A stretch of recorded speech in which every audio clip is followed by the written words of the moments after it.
So with that as a backdrop, ladies and gentlemen, let me tell you something about the wines today. We've got 4 wines today.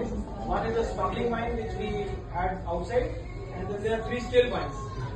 All of these wines are coming from extreme northwest region of Italy, which is called as Piedmont. I request all of you to have a look, have this in your hands or on your table. This is the area from where the wine is coming. This is northwest of Italy. You can, you can see the city of Genoa, and Asti and Turin, all those places. Many of you must have traveled to this place.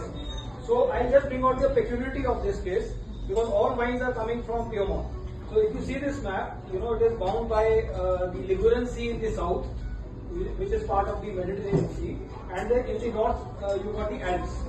So what is happening in this wine region is that on one hand it is getting the cold effect of the Alps, and from from the south it gets the warm effect from the sea.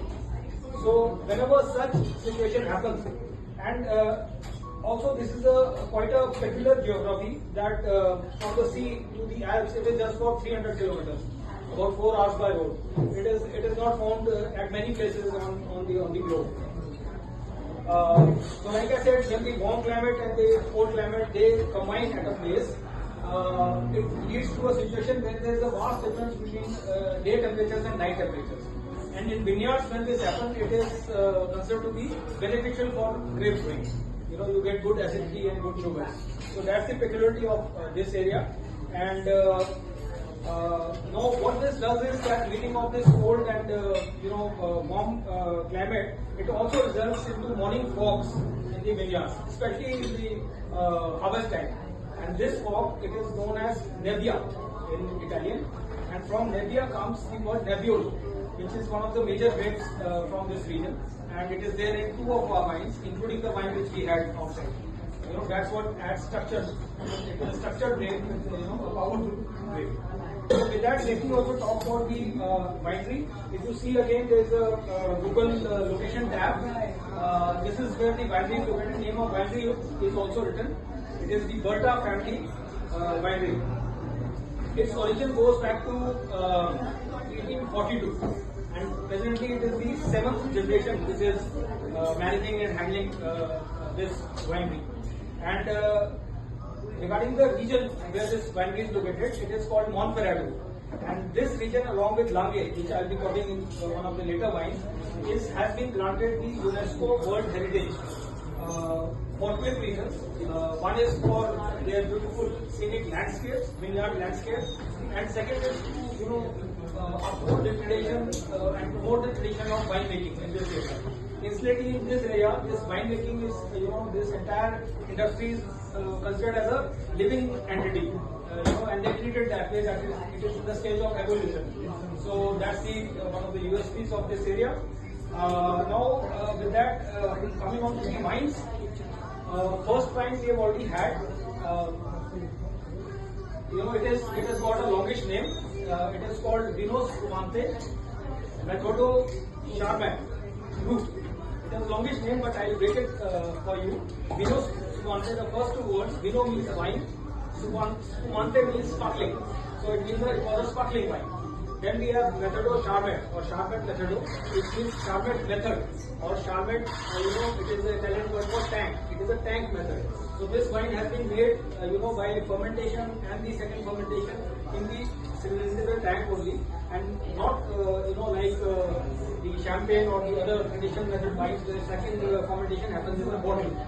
And the last wine, fruit, is it just means it indicates the sweetness level in the wine. So brut means that there is very less sweetness in the wine. It is a dry wine. Dry in wine terminology means absence of sugar.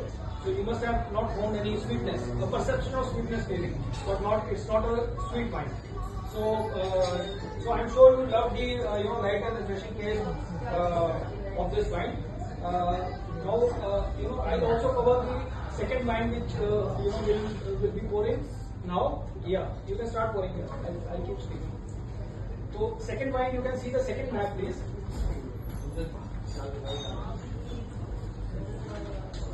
So it is called Fortise del Alto Monferrato DOC. This is the name of the wine. Where Cortese is the name of the grape.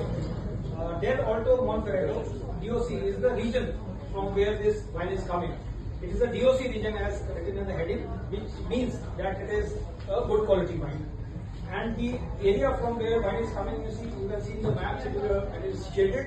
It is just again, about 30 to 40 kilometers east of the city of Asti. You can find the city of Asti on the map, and that's where the wine comes from. Now, talking about Cortese grape, from which this wine is made. This is an ancient grape in Italy. Its history goes back to maybe thousands of years, but its modern history goes back to 1659, and when it was rediscovered. That is a documented history. In wine records, its mention is only found as back as 1659.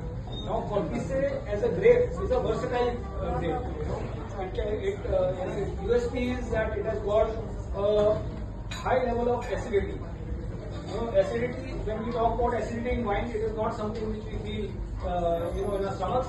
Acidity means that watery feeling, if you sip a wine and you bend your mouth, something, feel watery around your cheeks, that's the acidity. So, if the acidity is high in a wine, it helps it to pair with a variety of food. And here, it is paired with that white asparagus, about which we were discussing in the group also.